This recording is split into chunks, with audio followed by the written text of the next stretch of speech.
Next up, we have Alex MacRae-Korobkov. So he's more than just a grade 12 student.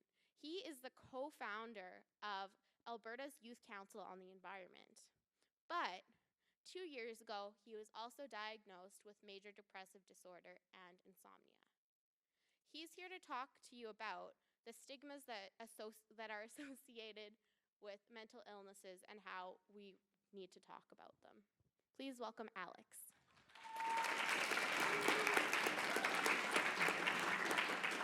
Thank you, Kelsey, for that lovely introduction. All right now, I'm happy. As Kelsey said, I'm currently the executive director and the co-founder of the Alberta Youth Council on the Environment, the operations and research lead for the Student Voice Initiative, one of 3 founders of the Edmonton-based art collective, Absurd Collective, and vice chair of the City of Edmonton Youth Council. I feel so extremely privileged to be able to express my passions in the way that I do, and to get to do all the amazing work that I'm able to. Because you see, just 2 years ago, I never really thought that I'd make it this far. In fact, just 2 years ago, I never really thought that I'd make it past my grade 12 year. I live with an illness commonly referred to in the medical community as major depressive disorder, or depression. Depression is known to cause a loss of energy, feelings of hopelessness, self-loathing, and thoughts of suicide. While depression is the most common illness among those who die from suicide, 49% of Canadians who feel they may have suffered from some form of depression have never consulted a physician about it.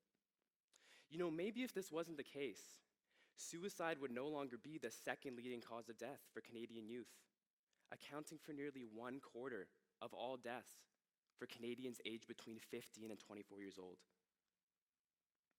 Statistics show that 1 Canadian out of 5 will experience a mental illness in their lifetime, with 70% of these illnesses onsetting in adolescence. This means that 1 youth out of every 7 in this room is struggling with a mental illness right now. If you're one of those youth, raise your hand. Look around. This doesn't look like 1 in 7. And I don't blame those who didn't raise their hand, because just 2 years ago, I too would not have raised my hand. I was too terrified that people would judge me. I wanted to be considered normal. But I hated myself. I felt worthless. I felt useless. I felt like I could never amount to anything. But I still plastered on a smile each morning and wore it around my family and my friends and my peers. I didn't want anyone to know, because from my understanding, being diagnosed with a mental illness would make me a lunatic.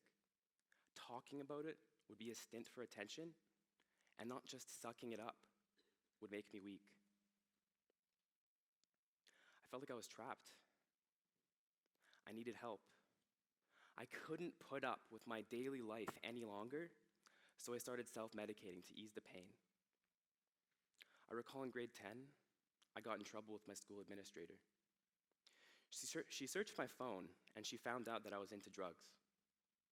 She asked me, "Alex, why are you into drugs?" I told her. I thought I was depressed. I'll never forget the response that I received that day.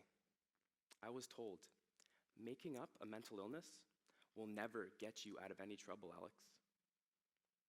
I'll never forget the immense shame and the guilt that I felt that day. I felt like everything I was feeling was my fault, that I was making it all up. I felt like I was trapped behind this great barrier that left no hope for my future. I felt like just giving up. Shortly after, I was put into psychiatric treatment for major depressive disorder. You see, what I didn't understand back then was that the great barrier I was stuck behind was the stigma surrounding my illness. You see, before treatment, I accepted the stigma. Stigma taught me that what I felt was the result of my own weakness. Stigma taught me that talking about my illness was either a stint for attention or a bad excuse. Stigma taught me that if I had a mental illness, I was an outcast. But through treatment, I learned these notions to be false.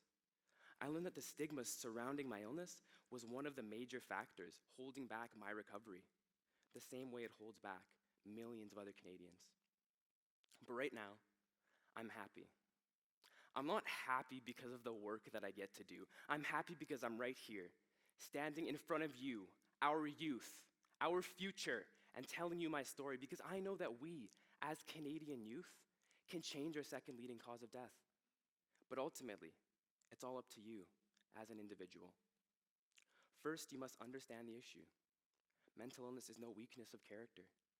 It's a misalignment of brain chemicals. It's out of one's control. People experiencing mental illnesses simply have an illness, the same way that you or I may have asthma or diabetes. Second, you must recognize the issue. Anybody can have a mental illness, no matter their age or their health or their family situation. People experiencing mental illnesses may not be able to focus on their friends or their family or their school or their work until they recover. You need to be there to recognize that if a person has a mental illness, they're not lazy or dumb or insane. Third, you must open the dialogue. Statistics can guarantee that one of your friends right now is struggling with a mental illness, but they may not have anyone to listen to them. You need to be that person. You need to be there to support your friend through illness and not judge them for it. You need to be there to provide them support and not pressure them to be normal. You need to be stronger than the stigma that surrounds mental illness. And finally, you may need to redefine what being normal means to you. Thank you.